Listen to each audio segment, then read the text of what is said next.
Et le cheikh il dit ensuite وكان السلف, les salafs ils disaient que la bid'a c'est comme le messager du kufr, c'est le messager de la mécréance, c'est comme si ça t'amène petit à petit vers la mécréance, hein? Et donc c'est très dangereux. On a expliqué déjà pourquoi. C'est qu'une des raisons de ça, c'est que la personne qui fait des innovations dans la religion, c'est comme s'il disait que le message de l'islam n'a pas été complété. Le prophète Mohammed sallallahu alayhi wa sallam n'a pas transmis la religion d'Allah subhanahu wa ta'ala correctement. Il n'a pas complété sa mission comme il devait le faire. Et donc, il faut que quelqu'un vienne après lui pour rajouter des choses qui manquent à la religion. Donc ça c'est grave. Hein? Cette parole-là, cette idée-là en elle-même, elle est kufr. Hein? Donc la personne qui fait des bid'ah, c'est certain qu'elle se dit pas ça. Elle va pas penser ça directement. C'est pas son intention. Sauf que ça fait partie de ce que ça implique. Hein? Le fait de faire des bid'ah, ça fait partie de ce que ça implique. Et donc c'est pour ça que c'est dangereux. Hein? Et un autre exemple du danger des bid'ah, le cheikh il dit inna al-bid'a sababun li taghyir ad-din wa ma taghayyarat wa tabaddalat al-adyan as-sabiqa illa bil bid'a hatta asbahat dinan wa qala ta'ala al-yawma akmaltu lakum dinakum wa atmamtu alaykum ni'mati wa raditu lakum al-islam dinan wa lisanu hal al-mubtadi' yaqul inna ash-shari'ata naqisah فلذلك يجب استدراكها وما من بدعة تحدث إلا أماتت مكانها سنة إن البدع سبب لحرب السنة وأهلها فأول البدع ظهرت بدعة السبائية فكان سبب أن حمل السيف لقتل الصحابة وكانت بدعة الرفض سببا لحرب السنة وهكذا من يتطلع إلى التاريخ يرى أن عدو أهل السنة هم أهل البدع. Donc un autre danger parmi les dangers de la bid'a, ok, je vais finir comme 5 minutes Inch'Allah. Naam. Un autre des dangers parmi les dangers de la bid'a, c'est que ça amène à changer la religion. La religion devient quelque chose d'autre. C'est plus qu'est-ce que c'était. Hein? Ça ramène en fait à amener une religion nouvelle qui n'était pas là avant. Et les religions précédentes, comme le christianisme, le judaïsme et les autres religions, elles sont devenues pleines de bid'a et elles ont changé de leur origine à cause des innovations. C'est devenu d'autres religions. Wa alaykum salam wa rahmatullahi wa barakatuh. C'est plus la même que celle qu'on connaissait au début. Comme le christianisme aujourd'hui, si tu demandes à un chrétien, la plupart de ce que les chrétiens pratiquent comme religion aujourd'hui, si tu leur demandes est-ce qu'ils sont capables de donner des références dans les textes, wa alaykum salam wa rahmatullah, des références dans les textes de ce qu'ils pratiquent comme religion, la plupart de ce qu'ils font aujourd'hui n'a aucune référence dans les textes ou dans l'exemple de ce que faisaient les premiers, hein, parmi ceux qui ont cru à Isa ibn Maryam, hein, en partant de la croyance déjà en Allah subhanahu wa ta'ala, la Trinité. Il n'y a aucune référence de ces choses-là, même dans leurs textes. Hein? Donc, déjà en partant la base, elle est innovée. Donc imaginez le reste. Hein? Et dans les pratiques religieuses, dans les façons d'adorer Allah subhanahu wa ta'ala, comment ils ont rajouté des choses. La musique, la danse, le chant. Et plus tu t'éloignes dans le temps, plus tu vois apparaître des sectes chrétiennes qui sont encore plus éloignées de ce qui était enseigné par Isa ibn Maryam à son époque. Hein? Donc ça c'est des exemples. Et donc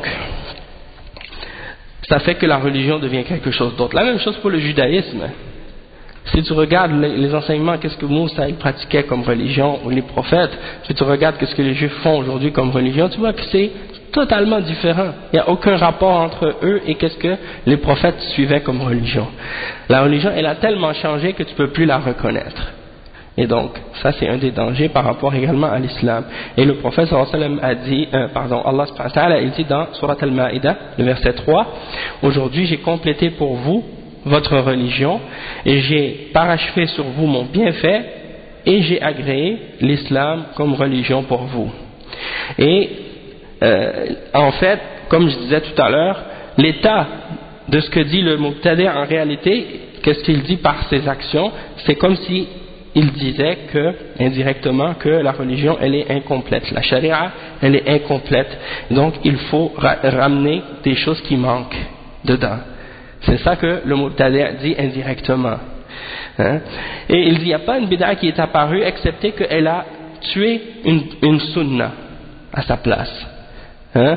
Et la bid'a, ça a toujours été une cause de la guerre contre la sunna et les gens de la sunna.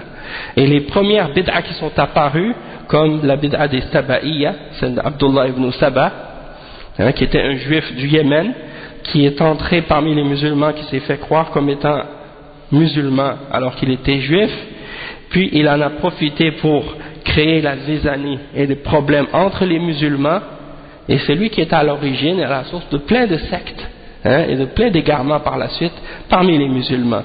Et ça a été donc à l'origine du fait que ça fait partie des premières bid'a, et ça a été à l'origine du fait qu'on a pris les épées pour combattre les sahaba à l'époque du prophète sallallahu alayhi wa sallam, après la mort du prophète sallallahu alayhi wa sallam. Et il y a eu l'apparition de la bid'a des Rafida, la bid'a des Shia Rafida par la suite, et ça a été également une cause de la guerre contre la sunna aussi. Et plus tu avances dans l'histoire, tu vois que les ennemis des gens de la sunna ont toujours été les gens de la bid'a.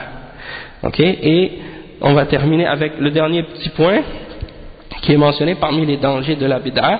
Il dit سبب لعدم قبول العبادة لأن العبادة لا تقبل حتى تكون خالصة لوجه الله تعالى وعلى شريعته كما قال تعالى قل إنما أنا بشر مثلكم يوحى إلي أنما إلهكم إله واحد فمن كان يرجو لقاء ربه فليعمل عملا صالحا ولا يشرك بعبادة ربه أحدا وقال عليه الصلاة والسلام من أحدث في أمرنا هذا ما ليس منه فهو رد. Donc le cheikh il explique que un des dangers de la bid'a c'est que ça fait en sorte que ton adoration elle n'est pas acceptée par Allah subhanahu wa ta'ala. Donc qu'est-ce qu'il y a de pire que ça? Toute personne qui fait des efforts pour se rapprocher d'Allah, pour faire des hasanat, il espère qu'au jour de la résurrection il va pouvoir profiter de ces hasanat, il va pouvoir profiter de ces bonnes œuvres qu'il fait pour pouvoir entrer au paradis. Alors qu'est-ce que vous pensez de la personne qui fait beaucoup d'efforts pour essayer de se rapprocher d'Allah, puis qu'au jour de la résurrection il voit que ses œuvres n'ont pas de valeur? Pourquoi? Parce qu'il n'a pas fait ses actes, il n'a pas fait ses œuvres sur la sunna, il les a fait sur la bid'a, et donc elles ne seront pas acceptées. Et on sait que pour qu'elles soient acceptées il faut qu'elles respectent deux conditions. La première c'est qu'elles soient en accord avec il faut qu'elle soit faite avec sincérité et pureté, c'est-à-dire que tu l'as fait uniquement pour le visage d'Allah subhanahu wa ta'ala, et en la faisant sur le tawhid, et deuxièmement qu'elle soit en accord avec la charia d'Allah, et ça implique qu'elle soit en accord avec la sunna du prophète sallallahu alayhi wa sallam, comme c'est mentionné dans surat Al-Kahf dans le verset 110. Allah subhanahu wa ta'ala il dit au Muhammad à ces gens, je ne suis qu'un homme comme vous auquel on a révélé que votre divinité n'est qu'une divinité unique et que c'est lui seul que vous devez adorer. Alors quiconque espère en la rencontre de son Seigneur qu'il fasse une œuvre qui est bonne, c'est-à-dire qui est en accord avec la sunna, et qu'il n'associe rien avec son Seigneur dans son adoration, dans l'adoration de son Seigneur, qui n'associe personne ou quoi que ce soit avec son Seigneur dans son adoration. Donc ça c'est les deux conditions qui sont réunies dans ce verset là, que l'action soit salih, et pour qu'elle soit salih il faut qu'elle soit en accord avec la sunna et qu'elle soit basée sur l'adoration d'Allah seul. Puis le prophète sallallahu alayhi wa sallam a dit, quiconque amène dans notre religion ce qui n'en fait pas partie, alors ce sera rejeté, ce ne sera pas accepté cette action là ou cette adoration là. Donc ça c'est un hadith qui est rapporté par Al-Bukhari selon Aïcha radiyallahu anha, et c'est un hadith authentique et qui est clair à ce sujet là.